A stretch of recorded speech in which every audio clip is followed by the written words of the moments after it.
آپ اپنے آپ کو اللہ تعالیٰ کے سامنے حاضر کرنے والے بن جائیں تو ایسے شخص کی کیا بات کرنی۔ تو اب ان کے بیٹے کی عاصم جمیل صاحب کی وفات ہو گئی۔ پہلی بات تو یہ کہ وہ عالم نہیں تھے، ایک مریض تھے، تو اپنے وہ ذہنی مریض کے اندر وہ جیسے بھی ان کی فوتگی ہوئی، وفات پا گئے، ٹھیک ہے۔ تو اب ایک 70 سال کا بوڑھا ہے، مولانا طارق جمیل صاحب 70 سال سے کی عمر ہو گئی، اور کتنا بڑا صدمہ ان کو، دلی صدمہ ملا، جس کی وجہ سے وہ میں پچھلے دن ان کا بیان سن رہا تھا، وہ رو رہے تھے کہ میں ایک زندہ لاش کی مانند ہوں، کہ ہر وقت تصویر ایک اس کے ہر وقت میری آنکھوں کے سامنے میرے بیٹے کی تصویر ہوتی ہے۔ بلکہ ہم نے تو بزرگوں سے یہ بھی سنا ہے کہ جس کا جوان بیٹا، بوڑھے شخص کا جوان بیٹا فوت ہو جائے تو اس شخص کے اور جنت کے درمیان صرف اس کی موت رہ جاتی ہے، کہ اتنا گہرا صدمہ ہے کہ نبی علیہ الصلاۃ والسلام کے بیٹے حضرت ابراہیم رضی اللہ تعالیٰ عنہ جب وفات پائے تو ان کے واقعات ہیں کہ جب وہ پتہ لگا، اللہ کا ہمیں بیشی معاف کرے، کہ وہ بھاگ کے جا رہے تھے اپنے بیٹے کو اٹھانے کے لیے، اور بڑے غمزدہ تھے کہ وہ چھوٹا بچہ تھا۔ دیکھیے بیٹے کا دکھ اتنا ہوتا ہے کہ نبیوں کو رلا دیتا ہے۔ یعقوب علیہ السلام کا بیٹا جو تھا وہ یعقوب علیہ السلام کے بیٹے وفات نہیں پائی تھی، صرف گم ہو گئے تھے، تو ان کے فراق میں، ان کے غم میں وہ نابینا ہو گئے۔ تو میری سب دوستوں سے یہ گزارش ہے کہ اتنے بڑے عالم دین ہیں، اتنے احسانات، پوری قوم پر ان کے احسانات ہیں، کہ آپ یہ دیکھیں کہ ہر ملک کے پورے وہ خود طارق جمیل صاحب کہا کرتے تھے کہ میں 6 بر اعظم، کیا کہتے ہیں کہ 6 بر اعظم میں پھرا ہوں، اللہ کے دین کو لے کے گیا ہوں، اللہ کا دین لوگوں کو پہنچایا ہے، اور کتنے لوگوں کی لیے ہدایت کا ذریعہ بنے ہیں۔ تو خدا را ایسے شخص کے لیے کوئی سیاسی وابستگی، میری کسی سے کوئی سیاسی وابستگی نہیں ہے، کسی سے کوئی نہیں ہے، لیکن ایک محبت ایک ایسے شخص سے میں ہر جو اللہ کا نام لیتا ہے، اللہ اور اس کے نبی کا نام لیتا ہے، کسی بھی مسلک سے ہو، کسی بھی، اور لیکن میں اس کی عزت کرتا ہوں۔ میں کہتا ہوں کہ آج کے دور میں اگر کوئی اللہ اور اس کے نبی کا نام لے رہا ہے تو بڑی سعادت ہے۔ تو خدا را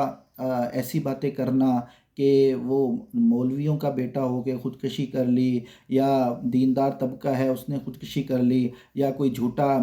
خواب انہوں نے بیان کر دیا تھا جس کی وجہ سے اللہ تعالیٰ نے ان کو یہ دن دکھایا، یا کوئی جھوٹی بات بیان کر دی تھی، یا کوئی انہوں نے کوئی دنیاوی اپنے کاروبار ایسے پھیلا دیے تھے، یا کوئی سیاسی وابستگی کر دی تھی کسی کے لیے، تو ان کے سامنے یہ پیش آیا معاملہ۔ تو بات یہ ہے میرے بھائی، مرنا ہم سب نے ہے، تو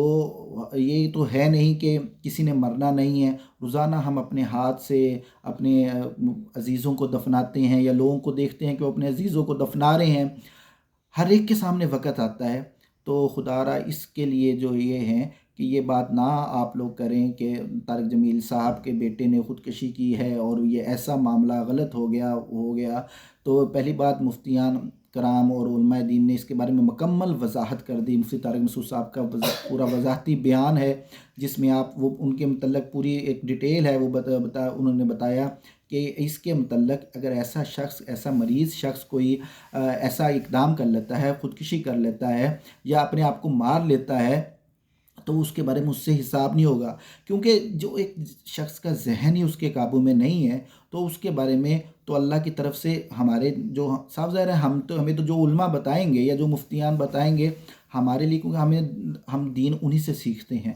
تو انہوں نے ہمیں بتایا کہ جو ہے اس کے بارے میں اللہ تعالیٰ کوئی پوچھ اس سے نہیں کریں گے۔ تو ہمارا یہ یقین ہے کہ انشاءاللہ اللہ تعالیٰ ان کو بخشیں گے، اور مولانا طارق جمیل صاحب سے بھی میری ان کی تعزیت ہی ہے ہماری کہ اللہ تعالیٰ انہیں صبر جمیل دے۔ بہت گہرا صدمہ ہے، اور حقیقت مانے میں دلی طور پہ مجھے بھی بہت صدمہ ہوا، ایک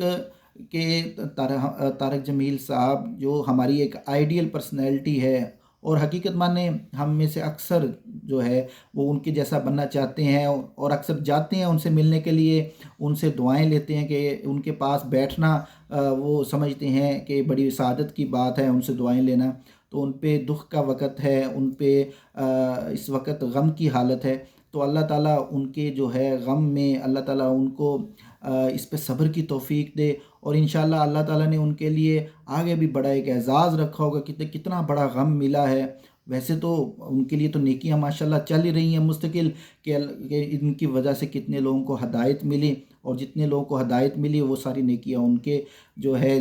کھاتے میں بھی انشاءاللہ لکھی جا رہی ہوں گی۔ تو یہ ہے کہ اللہ تعالیٰ ان کے غم میں ان کو صبر جمیل دے ان کو، اور سب دوستوں سے بھی یہی گزارش ہے کہ اگر آپ کے سامنے کوئی ایسا کوئی بات بھی کرے ان کی مخالفت میں، تو ان کو کہیں کہ بھائی اللہ تعالیٰ سے معافی مانگو، اللہ کسی پہ یہ وقت نہ لائے، کسی کو اولاد کا دکھ نہ دے۔ تو میری بس اتنی سی گزارش تھی۔ اللہ تعالیٰ ہم سب کو نیک اور پکا سچا مسلمان بنائے، اور ہماری بحیثیت قوم ہمیں ایک دوسرے کا دکھ درد سمجھنے کی توفیق عطا فرمائے، آمین۔